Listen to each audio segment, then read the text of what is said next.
The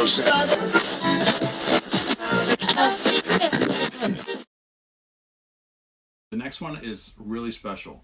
This is Henry and his son Roy Clemes, and they own a company called Clemes Clemes. They've been around for a long time, and I finally got them in their busy schedule and in their great booth, huge booth, but I'm telling you, some great product. And although we're not going to get into sort of what they, I don't really get into the spinning bit. If you are interested in making yarn, they have everything that you need, and they'll detail it here. So let's meet Henry and Roy Clemes.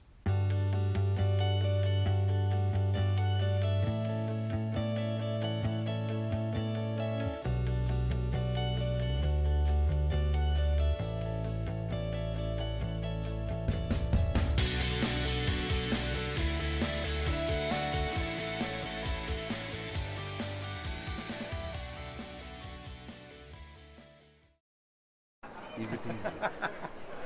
Yeah, I got started when I was 14. Oh wow! Turning wood for a gentleman that made spinning wheels. So you turned the wood for the guy that made the spinning wheels. Made the spinning wheels, and he passed away when I graduated high school, 4 years later. Oh wow! And that was a very short apprenticeship. Actually, yeah, it was. But I had been turning wood since I was 8 years old. Okay. I bought a wood lathe from my music teacher's husband. Okay. And I'd been turning for quite a while. Wow. My dad was a general contractor before, and we had a nice shop. And so that's what we worked at. And when Tony died, it was Tony Carterell that I worked for. When Tony died, okay, I went in and I'd worked 6 months basically without pay. All right. And one night, Bank of America calls me and wants to know if I'll take the equipment and inventory in lieu of my wages. And I said, no, I'd really like the money. I wanted to go to San Luis Obispo and study engineering. Okay. That was my goal. And they said, well, we're sorry, but the wife's been going through the money as fast as you've been giving it to her, and there's nothing to pay you. And so I said to Dad, I said, what am I going to do with tools? And because our tools were better than what Tony had. I said, I really don't need it. He said, well, just start a business. And so that was it. I started a business. And what year was that? That was 1971. Wow. You have to remember what was going on. We were still in the Vietnam War. Yeah. So I had to carry a full load of classes. And conduct a business. And conduct a business. And then we came out with the lottery system, or the birthday system, for the draft, and I drew a high number. Oh, wow. And then I cut my schooling back, changed from engineering major, and went to a business major, and I have a 4.0 in business in the classes I took. So I probably should have been there all the time anyway. But we got started. We had 3 wholesale accounts when we started. At the height, we were selling to over 900 shops across the country. Wow. Of course, the industry has changed completely since then. And now you're mostly selling direct anymore. We have maybe 30 shops. But we travel the country, do 12 or 13 shows a year. That's a lot of shows. It is, yeah. And we teach about 400 students a year. Because you're teaching a class at this show. 2 classes. Two classes. Roy's teaching right now. We both taught yesterday. Okay. And then we'll move on to Playa where we teach 4 classes next week. Okay. And then home and make more product and get ready to head out for Estes Park and Black Sheep. We'll see, and that's why you need to check their website for their schedule, because they're going to have all their please schedule on their website. It is. And we'll have that for and everybody. The website is at clemes.com. Yep. Yeah, I'll have that on the screen for them. Okay, cool. But well, this is awesome. So tell us a little bit about what you have here. Oh, we have everything that you need to get you from the animal, starting with washing the wool, through hand carding, through drum carding or blending board, depending upon how you want to process the fiber. And these are drum carders here, yeah? These are drum carders here, yeah. Through the spinning wheels to get it spun. And if you need a loom, give us a call. We've got some of those back at the home office, so which is Pinole, California. So, Pinole, California. Where is that in the state? San Francisco Bay Area, Okay. 26 miles from the San Francisco Airport, East Bay side. And we're in Dallas, Texas today, so that's a hike. Yeah, that was a good 3-day drive Yeah. to get here, pulling a 30-foot cargo trailer. Of course, Roy flies in, so he doesn't care where the shows are. But somebody has to stay home and ship. And then when we're home, we work basically 12 hours a day, 6-7 days a week sometimes, and maybe even more hours as we get up to loading up for a show. But that's because everything's handmade, yeah? Everything is handmade. Yeah. Yeah. See. So, And what is your lead time on a lot of your products if it's not in stock? well, that just varies depending upon what it is because it's made in batches. Gotcha. Okay. Honestly, this is the first show in 18 months that we have the Elite Series drum carters in stock. Oh, that wow. you can take home today. We already sold one this morning. Most of the time, the lead time is running about 6 weeks on those. Okay. But we got behind at a show in Michigan where we sold 3 times or 4 times what we expected. And we That's a are good show. it was a good show. and we are just now working our way out because sales continue. That's true. Yeah, they don't stop. That's the best part. But I do think sales are better when you can hand somebody the product at the show. And at the moment, everything is in stock for That's this awesome. show. Yeah. So, Not everybody can say that. well, and we can't always, but we try. We try hard. So, yeah. Well, thank you so much, Henry. You're welcome. Appreciate your time, Nice talking with you. and have a great show. Thank you very much. All right, so we are at Clemes Clemes again, and I'd like to introduce you to Roy Clemes. And welcome to the show, MANvsKNITTING. Thank you. He's going to show us a little bit about what they do at Clemes Clemes. Okay. So we're going to start here at the beginning of our product line. We're going to start with raw wool. So we have Power Scour, so you can clean and scour your wool, fiber rinse and fiber wash, so you can basically condition it like you would condition with your hair. It gives it that nice, good hand, so you can go ahead and process it. Our most basic tools here are hand cards. For carding, we have them in a variety of sizes, a variety of both wool and cotton, depending upon what fiber you're preparing. We have them in a variety of woods, whether you like fancy woods like cherry, walnut, padauk. We have all of those here. But different woods have a different feel anyway. They'll have a different weight. The functionality will be the same. Okay. From the hand cards, we step up to drum carders, and we'll step over here. Drum carders are the next evolution after hand cards, and we have those in a variety of price points as well, whether you're just getting started. Base model here around $600, which is a small hand crank unit. They go all the way up to a motorized double wide that we have now, which is in the mid 4,000s. So whether you're just getting started or a seasoned veteran, we've got something to meet you wherever you're at. That's awesome. Next up here we have our blending boards.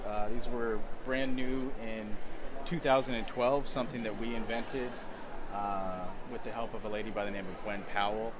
She said, I have this concept, and so we worked back and forth with her for a while, and now they're all the rage. You can see just about every fiber art equipment company has a variety of blending board, but we still like ours best.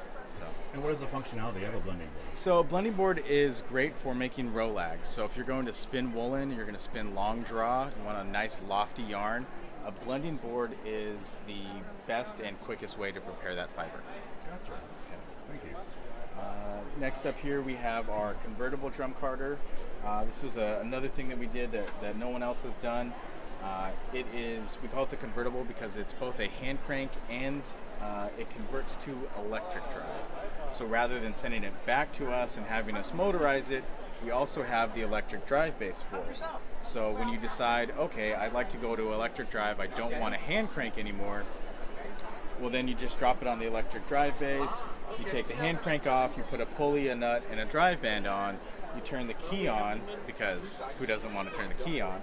It's also a great safety feature. But you turn the key on and you're ready to go with electric drive. You can also convert back to hand drive, and it only takes a couple minutes. So the convertible is something that nobody else in the industry does as far as being able to swap back and forth. So that's a pretty cool invention. Very handy tools. Yes, absolutely. The rest of the tools in the cabinet here, we're looking at tools for helping you with your drum carder as far as being more efficient, whether it's something like a burnishing brush, which will help pack a thicker bat, make a bigger bat on your drum carder. Certainly some helpful tools here. Up on the top here, we've got some more hand cards. These are more of our exotic woods. Purple Heart, which, yes, it's wood that is purple. That's why it's called Purple Heart. We've got some fun stuff like a curly western maple. Paduke up here. This is a yew wood, which typically they make bows out of. But we've got some western yew there, and then some madrone, which, again, since we're from the West Coast, the Pacific drone tends to be more native for us, readily available. That makes sense. If we step over here, Good Clean Fiber is a new subscription club of ours that we're just launching this year, where we're selling fiber that has already been washed. So I talked about the Power Scour in the first cabinet, and this has already been washed. So this is ready to take to your hand cards or your drum carder or your blending board and process. So that's one of the big hang-ups for a lot of fiber artists is they either don't have the knowledge or the skill or the area to wash wool. So we've eliminated that process so they can go straight to actually processing. The other thing we have here is our what we call our Elite Crankless. This is a electric drum carder, but it is capable of being hand cranked. So again, that's something that's unique to us very versatile in the industry. Exactly. You can thread a hand crank right into here. If the power goes out, or if you're doing some, really fine fibers or an art bat or something where your hands are going to be close to the drums, we suggest you go with hand crank rather than with the motorized version. So those are fairly new for us as well. Those are 2015 we came out. So. Okay. And then, so from one of our newer products, we'll step over here. This is what we started with. My dad, Henry, started in 1970 or 71 making these. This one here is actually out of our rental fleet. You can see it's got a little bit of a patina on it. Some of the lacquer finish is a little bit worn through. This wheel is actually older than I am. It's probably spun hundreds of thousands of yards of yarn in its lifetime. That's amazing to think about it like that. It still spins like a dream. I mean, it'll just spin up like a brand new wheel. So that's where it all started, right here. Next up, we have our modern wheel. This wheel, Dad designed in the mid '70s. At the time, we were selling to a lot of colleges and universities because you had to be able to spin in order to get their like a degree in fashion, right? So if you wanted to know about fashion, and you had to know how to make yarn, you had to know how to weave, you had to do all these things. And so they wanted to buy spinning wheels, but they didn't like this wheel because at the time it was really expensive. It was about $100. Wow, that's so expensive. So we came out with this wheel. It's made of furniture grade plywood, European plywood. And with the exception of a few pieces here that are solid maple, there's the legs here, the cross piece, and the maiden. Other than that, everything comes out of a single sheet of 5 foot by 5 foot plywood. Wow. With the only drops being sawdust. So no waste. So you want to talk about green, zero waste, all that. I know that's all the rage these days. We were there before it was even a thing. Just because it made sense from a manufacturing standpoint. So we've been making that wheel since, like I said, the mid '70s, and we've made tens of thousands of those. We don't even serial number them. There's just so many out there. Wow. So, if we step over here, there's a couple of great things as far as MANvsKNITTING is concerned. This one was designed by a friend of ours. His name is Will Taylor, working out of his garage. Just a guy. He loved his model trains, but his wife spun, and he had a friend named Judith McKenzie, who's really popular in our industry. Yeah. And she was using a flat Kate, but she had her foot underneath it, and she was raising it because she liked the angle. So Will said, why don't I just invent something for you that would make that work? So Will came up with this lazy Kate. It presents the angles, presents the bobbins at an angle, and cleverly has these Kate rods hidden in there, so it makes it easy for storage. But this holds your bobbins away from you and gives you a little bit of drag, so you aren't using a brake. The bobbin itself is actually a brake on this one. So that's pretty cool. And then down on the bottom shelf there, my brother-in-law is a pottery artist, and he hand throws all these mugs for us. So, keeping it in the family. Come on over here. We've got some threading hooks. These are all hand turned. Same with the drop spindles. Really unique, one of a kind, one off. All stuff you need for spinning. Bobbin winder, so this is getting into more of weaving. These are really handy as far as if you don't want to spend all day winding by hand. It's a lifesaver, save you hours and hours. And then last thing in the cabinet that we have here, these are from KCL, Ken and Carol Ledbetter. They're out of Tucson, Arizona. And Ken does gorgeous work as far as his drop spindles here. Just doing some gorgeous dyed work. Really nice. Yeah, it's gorgeous. Run really true. The patterns are amazing. Gorgeous spindles. And yeah, that's about it. Well, I want to thank you so much, Roy, for showing us what Clemes and Clemes does. And we'll see you again very soon. Sounds good. Thanks. So much history.